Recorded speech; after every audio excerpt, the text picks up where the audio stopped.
les hommes du monde entier. Si aussi, là aussi je mens, après vous m'attendez à la sacristie. Chez tous les hommes du monde, il n'y a qu'une seule chose. Si la femme rate ça, elle a tout raté de sa vie. C'est quoi? C'est le respect de son mari. Une femme doit respecter son homme. Il a beau être un clochard, un imbécile, un je ne sais pas quoi.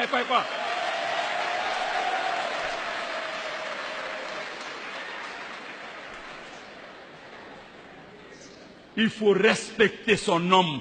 C'est important. Parce que si tu ne le respectes pas, il va te donner tout ce que tu veux. Mais il va partir. Il part. Il va manger ailleurs. Quand il revient, tu lui dis, il y a à manger. Il te dit, j'ai assez. Il n'a pas assez. Il n'a pas assez. Il a mangé ailleurs. C'est parce que tu ne le respectes pas qu'il ne reste plus à la maison. Alors faisons attention à cela. Au niveau du couple, l'harmonie et la concertation, le dialogue dans le couple doivent vous permettre d'avoir le même langage dans l'éducation des enfants. D'une manière générale, dans une maison, c'est la femme qui dirige la maison. C'est la femme qui crée l'ambiance dans celle-ci. La joie du foyer, la belle entente, l'ambiance cordiale dépendent de la femme. Mais sous un autre angle, c'est l'homme qui détient l'autorité. Et cette autorité est pour nous chrétiens, non pas un pouvoir policier, mais un service humble et charitable de l'autre. Ainsi, cette autorité est appelée à être bienveillante.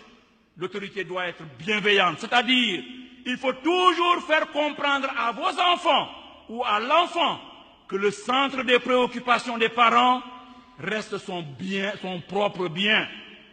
L'autorité doit être crédible, c'est-à-dire, il est demandé aux parents, particulièrement au papa, de vivre d'abord les principes qu'il inculque à ses enfants. Il faut d'abord que tu donnes l'exemple.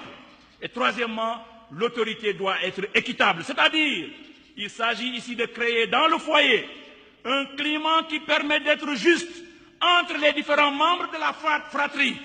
Il ne faut point instaurer un favoritisme manifeste entre les enfants. Pas de favoritisme entre les enfants. Pour réussir ce pari, je finis, il faut que la vie matrimoniale soit persévérante.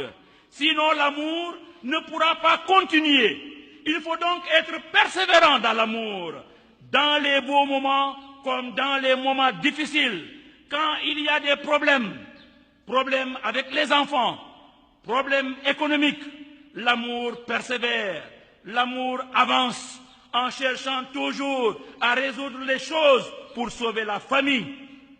Enfin, un dernier élément auquel il faut toujours tenir compte est que de la même manière que l'on ne s'engage pas dans une bataille en mettant en arrière-fond la défaite, de même, on ne s'engage pas au mariage en prévoyant le divorce. Boulne, mangidem essayer maham. Il ne faut jamais le dire. On ne s'engage pas au mariage en disant je vais essayer, si ça ne va pas, je divorce. Autant ne pas le faire. Autant alors ne pas faire le pas, car cette attitude montre que l'on réduit dès le départ et sans le vouloir ses capacités et ses moyens de défense. Demandons aujourd'hui au Seigneur de vous donner la grâce et la force de persévérer dans l'amour, de vous donner la grâce de rencontrer cet homme invisible et qui peut, Yamadoyi. Voilà, le Yamadoyi là, qui te suffit là. Que le Seigneur donne à ceux qui n'en ont pas d'avoir la possibilité de rencontrer ce Don Juan là. Qu'il vous l'accorde maintenant et pour les siècles des siècles.